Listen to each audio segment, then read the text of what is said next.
Hello, welcome back to the quest for AI. It's been a fucking while, but I'm back and we're going in a new direction. So if you've watched any of my previous episodes, you'll remember that my detective bot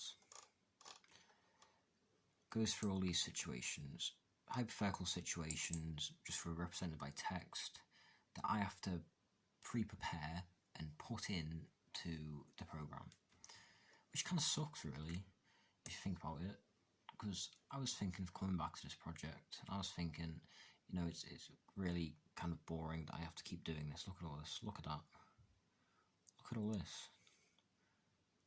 Look at this. Look at all that. It does kind of suck how every time I want to expand the bot, I have to keep putting in more and more situations. I have to put in them beforehand. I just think that's kind of pointless, because I'm trying to make a learning algorithm, but if I have to put in a proportional amount of information, then is it really learning? If I have to set the parameters so precisely every time for the program, it's not really learning, is it? So I think it needs an overhaul, honestly. So I've laid the cornerstone of a new way of designing the detective bot. So instead of cycling through, random binary decisions that I've typed in, or feeding in rather laboriously, and whenever I'd put in more decisions, the amount of things I'd have to type in this little bit here would increase exponentially. It wouldn't even increase proportionally, it increases exponentially. I have now made a new function up here. Here it is. Text recog, which stands for text recognition. That's what that means. Now, if you're clever, you might have put that together, that my new system will work off text recognition. And what it will be is you will put in, you will relate words to each other. You will relate pairs of words to each other. So you input a pair of words, and between them you put a number from -3 up to 3. And that indicates the strength of the link between those words. So -3 means, listen, those words are absolutely, you should go for the opposite. If you see the word peace and you see the word war, you know those words are absolute opposites. That's -3. If it's 3, then those words are very, very much linked. Aggression and aggressive. So you input some words, then, well, that's if you want to do another one, if so, it loops around. And the thing is, then you import a scenario, and then you import 2 choices that the bot is given for how to react to the scenario. And the thing is, the objective of the bot is to recognize words that you've typed in, and to link those words to other words and use its knowledge of the English language to decide what's the most appropriate thing to do for it. So, for example, if you said a cat is stuck in a tree, and you've linked the word cat to the word dog, and you say, what should the bot do? Should the bot contact? Say you've linked the word cat to the word animal, and you give the bot 2 choices. You say, should it ring up the animal shelter, see what they can do, or should it go get a sandwich?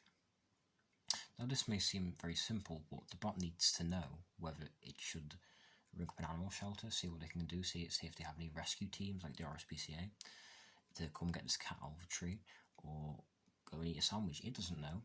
It doesn't know what to do. The only way it knows is if it learns.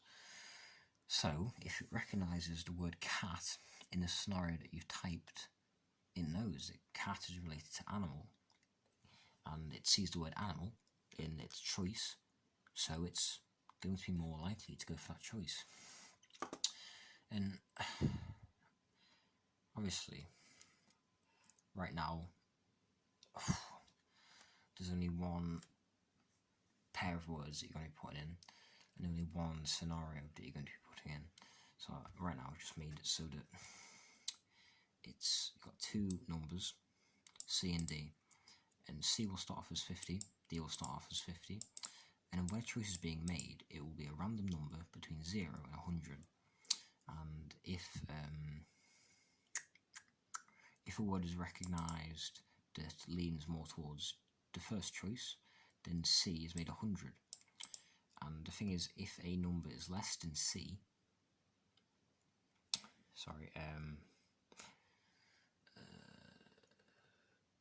if a number is more than C, then choice 2 is made. And if a number is less than C, choice 1 is made. So if you set C to 100, then choice 1 has to be made, if I'm remembering that right, and vice versa. So when it generates a random number, this number will lie in a range where only one choice will be taken. And then here, obviously, it does that. So if self A, which is a randomly generated number, that's defined up here, hold on. Self A is random.random 1 to 100. So if self A is between 1 and C, it does option 1. So if it's between 1 and 100, it does option 1.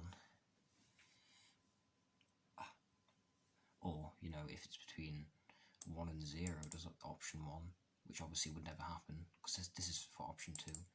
So if this is triggered here, it basically is guaranteed to do option 1. And if this is triggered here, it's guaranteed to do option 2. That's this here.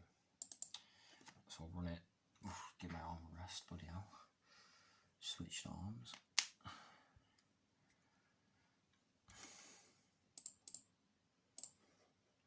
Unfortunately, I can only navigate a mouse with my right arm. Shite it out.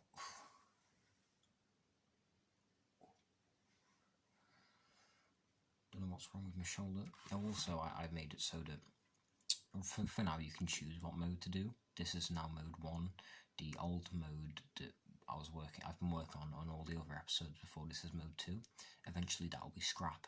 That'll be put on the digital scrap heap, sent out to pasture, and hopefully my new text recognition model will replace it. So, don't know why that's blurry. Okay, let me turn. Bloody hell.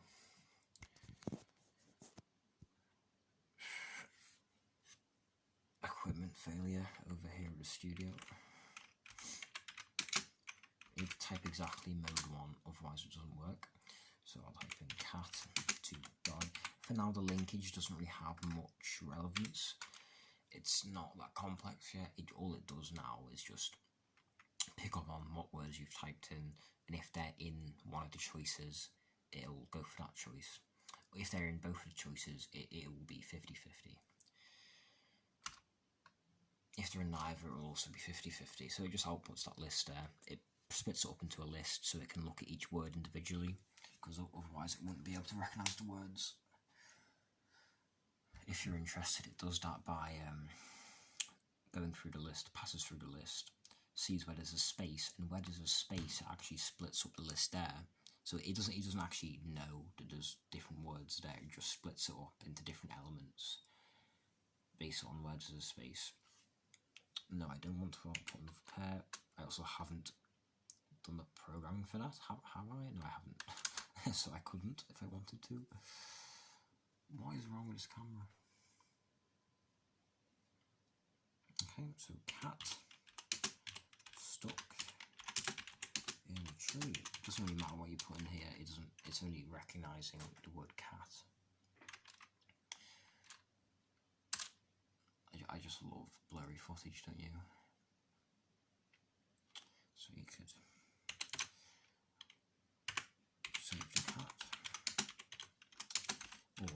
because you see it splits up. This is, I don't know why I didn't explain this. So type in the bot's two choices with an or separating them, don't type or anywhere else, and as you probably guessed, it actually, I've written a bit of code here to split your input into two around the or. So when it finds the or, because it splits it up into words here, this split function, if you're interested, splits it up into individual words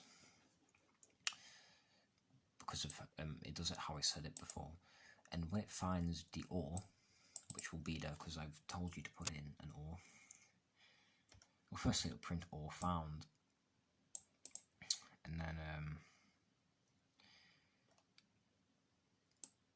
this h, because it'll do for h in range the length of the choice, because you put in this string choi, so for the length of that input, the variable h will go from 1 to the length of here, so it'll start off 0, and for the h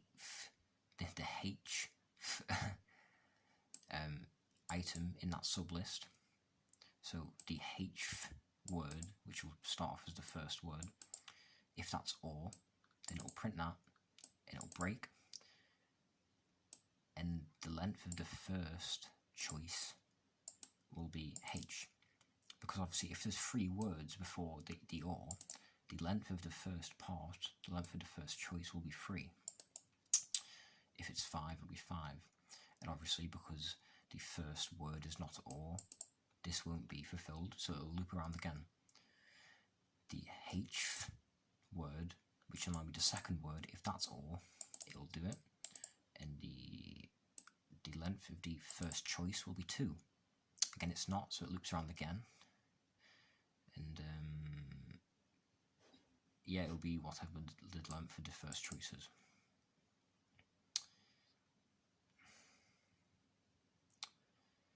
Yeah, so it splits up. It makes it so you don't have to put in the choices individually. It just makes it a bit easier for the user. And it also makes it a bit more natural, a bit more intelligent. You know, it's 21st century, you can't be doing with typing different things too often. Fucking hell. So you can save the cat. Or you can just get lunch. And then hopefully that's just a load of data that I've used for troubleshooting. Don't worry about that. I don't want another scenario now. And luckily, the program's decided to do option 1 and save the cat.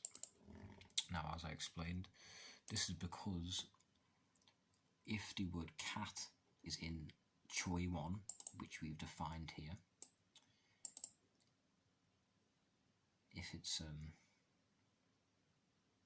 hold on, yes, if the word cat is in the choi string in the length of choi 1, so if it's in those first few words, i.e. save cat, then you set C to 100.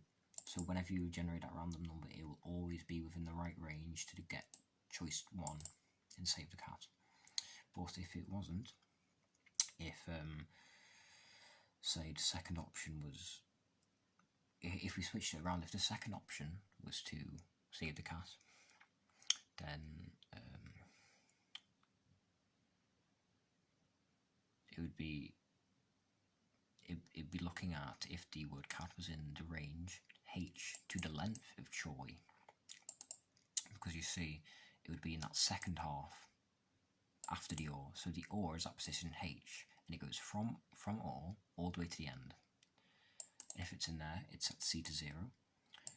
So your random number cannot be less than 0, so it'll always go for choice 2.